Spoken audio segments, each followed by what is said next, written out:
Pascal, Ariel, vous avez toutes les deux fait carrière chez Kantar et vous avez toutes les deux eu des enfants. Est-ce que ça a été compliqué pour vous de gérer les deux? Comment ça s'est passé chez Kantar? Alors écoute, moi je dirais que d'abord, j'ai jamais envisagé d'arrêter de travailler. Ça a toujours été une passion, donc avoir des enfants, ça faisait partie de mon projet de vie. Donc je ne trouve pas que ça a été compliqué. J'ai réussi à gérer les deux. Après, c'est vrai que j'ai eu la chance d'avoir été promue 2 fois pendant mes 2 congés de maternité. Donc ça a été plutôt des bonnes nouvelles qui m'ont donné envie de me réinvestir au retour de ces congés maternité. Super. Et moi, c'est pareil, j'ai toujours eu une carrière relativement fluide, sans accroc lié au fait que j'ai des enfants. Mais par contre, c'est vrai que ça nécessite une très bonne organisation, avoir des gens sur lesquels on puisse s'appuyer, et notamment son conjoint, de manière à ce qu'il y ait un partage à la fois des responsabilités professionnelles et des personnelles.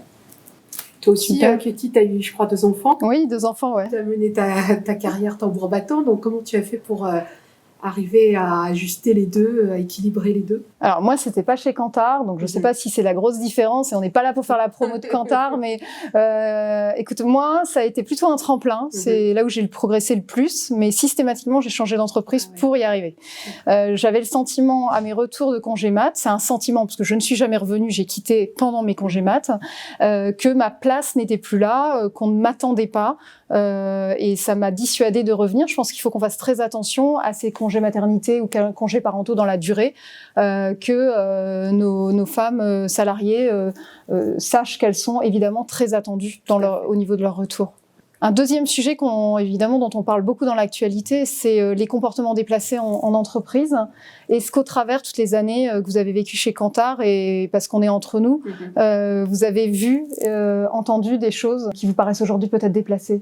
Alors moi, je dirais qu'autour de ma carrière professionnelle, j'ai vu des comportements déplacés de certains hommes, mais à l'époque, ils ne me paraissaient pas forcément déplacés. C'est-à-dire qu'ils pouvaient avoir une certaine forme de complicité ou de rapprochement avec certaines femmes. Et maintenant, avec le recul et ce qui se passe au niveau de la société de façon générale, je me rends compte que ces comportements étaient plus déplacés que je ne les percevais à l'époque. Il y avait une forme de normalité acceptée par les femmes, peut-être, et par moi en particulier, qui est maintenant plus du tout acceptée par les jeunes générations. Toi, Ariel, ton sentiment? C'est vrai, je suis assez d'accord avec Pascal que revisiter à l'aune de ce que peuvent dire aujourd'hui les jeunes générations, je suis rétrospectivement très choquée de ce que j'ai pu entendre. Déjà, sur le moment, parfois, ça me paraissait assez déplacé. Il faut dire qu'on était dans une culture extrêmement masculine. Beaucoup d'hommes dans cette entreprise, notamment à des postes de direction, qui donnaient la tonalité. Et je dois reconnaître que certains d'entre eux, heureusement, étaient des grands défenseurs quand même de l'égalité homme-femme. C'était déjà des précurseurs. Mais avec le recul, je me dis que c'était pas normal, certains comportements, remarques déplacées. Je ne sais pas si toi, dans ta carrière, tu as fait beaucoup d'entreprises, est-ce que tu as connu ce genre de comportement déplacé? Écoute, moi, ce que je trouve compliqué, c'est effectivement d'arriver notamment à chaud, à identifier si c'est juste un compliment ou s'il y a quelque chose derrière qui te gêne. Je vais vous donner un exemple. Quand je suis arrivée chez Kantar, je faisais des rendez-vous one-to-one avec la plupart des équipes. Un des salariés, donc dans mes équipes, m'a fait un compliment sur ma tenue, en me disant, je sais plus, elle te va bien ta robe ou un truc comme ça.